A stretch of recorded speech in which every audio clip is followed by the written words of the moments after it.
See Farmer just picking his spot there with the sneak attack, Pearl Harbor in him. Absolutely coming in from behind, and I think he may have actually been. I think that's part of the pacing that Farmer was starting there. Beautiful drop kick by Bolo. And another one. Wrestling barefoot, taking a page out of the book of great wrestlers like Jimmy Snuka, the Tonga Kid. Many Samoan wrestlers have wrestled barefoot. I've never seen someone of Asian descent wrestling barefoot, though. Well, obviously not of Asian descent, but I was going to mention Kevin Von Erich as well. I've never understood it. I always wear boots when I wrestle, but I don't understand. I don't know if it's a comfortability factor or what it is exactly.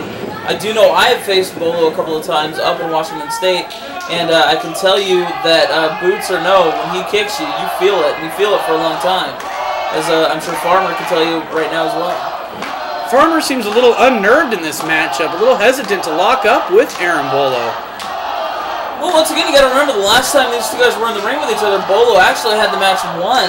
And were it not for Richie Magnet's interference, he would be the Pacific Coast champion right now. So, and Farmer has to realize, Chris Del Sol and Nikki Sixx, they're both not here. Members of the OWO currently, Richie Magnet, Buddy Wayne, they're not here. Members of the OWO in the past, like Moondog Moretti, is not here as well. So, you basically right now you have Matt Farmer going in against a man who had him defeated once, one-on-one competition previously. And Farmer definitely does not want to leave the Rec Center tonight without that championship. Taking that wrist now, taking control of Bolo. Once again, the intensity of Bolo right out of the move. Wasn't wasting emotion. Wasn't going to stay in there and plot out his next move immediately.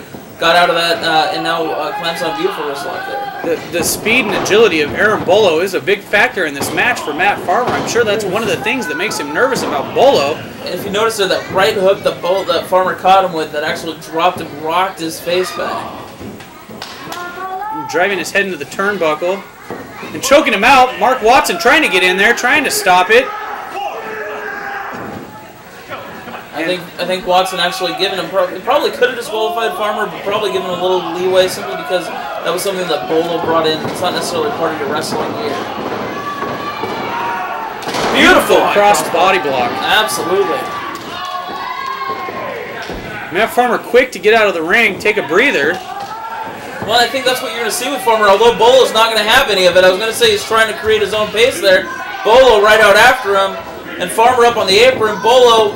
And there you see the intelligence of Matt Farmer right there. Just waiting, biding his time, getting Bolo heated up so he'll chase him around the ring, then being the first man back in the ring and taking the boots to him. It's certainly not the most complimentary thing you could say, but absolutely right there you saw Farmer actually sucker Bolo into it, then throws him out to the floor. Throwing a guy out to the floor, hey, I mean, smart move. You know, it doesn't take any effort on your part, but you know that guy's going to land on a concrete floor. Yeah, absolutely. And there's no pretty little blue mats around the ringside here at NRW. Well, that's because this is professional wrestling, Skag. We don't need the pretty blue mats outside. These guys aren't afraid to put their bodies on the line every night of the week. Well, it's not just that, but also I think that part of what the NRW is thinking when they do that is this is wrestling. It's, as you said before, W-R-E-S-T-L-I-N-G. That's what it says on the marquee, and that gets done in the ring. So I think that by not allowing the match to be around ringside, trying to keep the action going inside the ring, which is where you win and lose and get championships. You see Farmer roll in to break the count and go right back out and stay on the attack. Absolutely, Farmer on the offense. He's not giving Bolo a chance to breathe, which is really smart because obviously once Bolo catches his air, we've seen the intensity that he's gone after Matt Farmer with. And if he gets his air and he comes back, Farmer is once again at risk of losing the Pacific Coast Championship. Big chops for Matt Farmer outside the ring.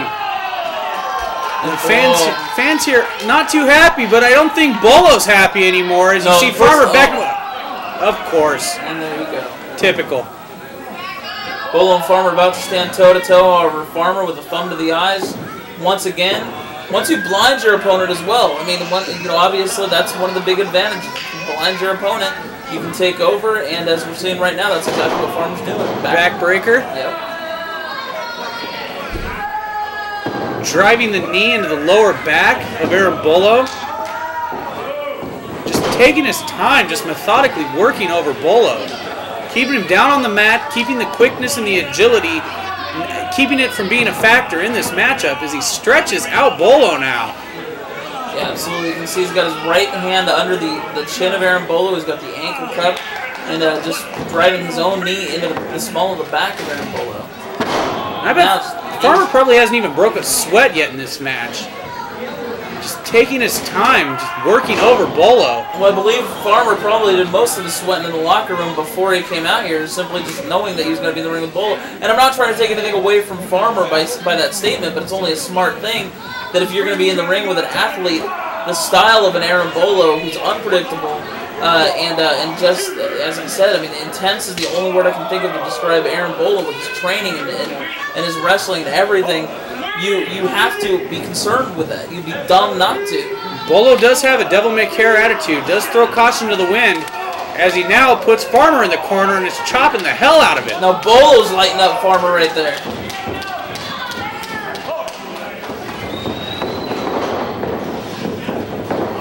Big boot to the face of Aaron Bolo. Farmer just barely letting Bolo get any offense in here. And that's got to be the experience in the ring. That's the only thing I can think of that has got Matt Farmer having the upper hand here in this matchup. Yeah, absolutely. And Farmer obviously going to be relentless here at this point. He's going to stay on top of Bolo this whole time throughout the rest of this matchup. Bolo, Bolo's no stranger to the style of the OWO either. I mean, Bolo's had several matches here at the Rec Center with Richie Magnet, beyond Matt Farmer. So obviously Aaron Bolo, the OWO knows him well, he knows them well. And you know what, in all honesty, we see Farmer right now totally in control, but this match is a long way from being over for the Pacific Coast Championship. Farmer gloating a little bit now, wasting precious time. Every second he's not on Bolo, Bolo's getting his strength back. Oh, incredible chop. Now Farmer should not make the mistake of getting too cocky here at this point. He obviously he came into this match with some trepidation over Aaron Bolo and what type of challenger he was going to be tonight. But now, just because he's got some control, we've seen Bolo bounce back several times just during this match. And there's one other match that occurred this evening at the Rec Center that we saw a little bit of highlights of earlier when the show started, and that was you taking on Jason in that dog collar match. Yeah, that dog collar match, back body drop there by Bolo. The dog collar match, I understand, maybe at some point here on this channel that you're watching right now, we're going to be seeing that as a part of the Best of 2006. You might actually see that dog collar match. I've also heard that there's going to be a DVD featuring that match, so there'll be definitely more information brought forth to you when it's known by, I'm sure, my buddy here, Matt E. Legit, as Bolo goes to the second rope, taking over on Farmer once again. And the fans counting along as Bolo pounds those right fists into the head of Matt Farmer, beating him into the back of the neck of Farmer. He's out on his feet. Well, now he's out on the mat, and Bolo just staring wasting at him. a little bit of time here. Big 2 count. Not going to get the champ that easily, though. No, big mistake by Aaron Bolo. He could have. I mean, 10 shots to the head, that could put anybody out. But the fact of the matter is that you don't just sit there and watch your opponent, especially when he's the heavyweight champion, especially when he's Mr. Wrestling Matt Farmer. Farmer just grabbing him by the trunks and driving him into the second turnbuckle there. Once again, smart wrestling by Matt Farmer, knowing his positioning in the ring, knowing exactly where he was, and using the ring as part of his offense. That's why they call him Mr. Wrestling.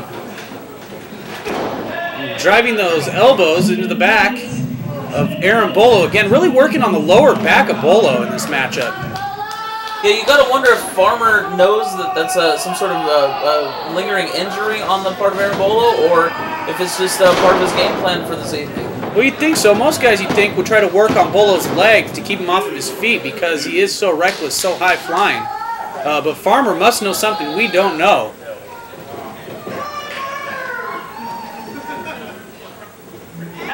Slowly picking up Bolo. Just driving his ribs into his knee. Trying to go for the 3 count, but doesn't quite get it. once again, you know, you might have to. I can pretty much guarantee you're gonna have to hook the leg if you're gonna pin Aaron Bolo. Once again, I think that I don't know if it's fatigue or if it's cockiness that the champion is. It might even be fatigue because you can see these shots to the stomach that didn't have much effect on the champion earlier, now taking a lot more effect than, like I said, than they were previously. Now Farmer takes him over to the corner. I think Bolo is just trying to survive this match at this point, but I could be wrong. Oh, tries to dive onto him, but Farmer's so smart, so quick to just get out of there. Trying to get him up in that side suplex, but I guess Farmer is just fatigued here, as you were saying earlier. Trying to shake the cobwebs off now. Yeah, absolutely, and you know, basically what you're seeing here now, Farmer going to the top rope. Now that's something that this was completely out of the playbook of Matt Farmer. You hardly ever see this man leave his feet, let alone go to the top rope. And it cost him. For good reason, apparently. Very slow getting up to that top rope. Aaron Bolo now has his chance, has his opportunity. He's got to get to his feet. These fans are starting to rally behind Aaron Bolo. They know it. They sense it. We could see the crowning of a new champion here tonight if Aaron Bolo can get to his feet and get on the offense. Both men struggling to get to their feet as referee Mark Watson makes a 10 count. Both men are up. Farmer misses the big haymaker. Atomic drop. Inverted atomic drop. And Bolo off the ropes with a big clothesline. Another clothesline. Bolo's all over him. I can't believe this. With a trifecta of clotheslines, and maybe that's, I don't know if that's enough to put the Pacific Coast champion out, though. Bolo going for the cover. Not hooking the leg. Only gets a 2 count.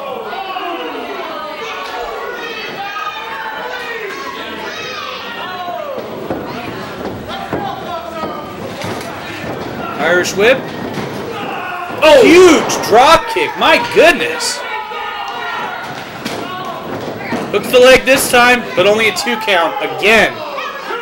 That Farmer barely getting that shoulder up, honestly. Right now, Farmer's got to look for something at this point, because at this point in time, he does not want to be getting that close to a 3 count, because at any given second, as we see Bolo now going for a bill. That's it. We got Bolo pulling out all the stops here. Doesn't know what it's going to take to finish Matt Farmer here.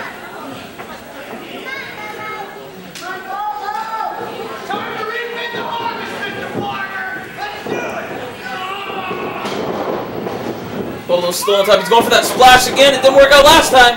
This time, not even a splash, just shot right to the side of the head. And the Bulldog coming out of the corner. Bolo's definitely got the champion reeling. Bolo's got to stay on top of Matt Farmer. Clotheslines him over the top rope to the floor. And that could be a mistake on Bolo's part. Not keeping the man in the ring is preventing him from getting the pin. That's a huge mistake. That's the only way that you're going to win the Pacific Coast Championship is inside the ring, not by count out. And that flurry of offense may have taken it out of Bolo as well. Yeah, but speaking of getting that, what the hell's going on with Farmer?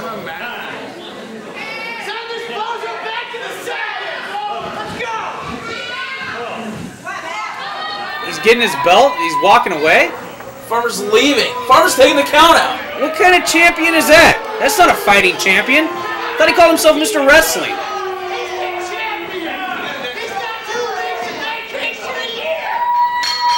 Well, Aaron Bolo wins the match, but not the belt. Gets the screw job. I can't wait to hear what the grappler, the NRW commissioner, has to say about this.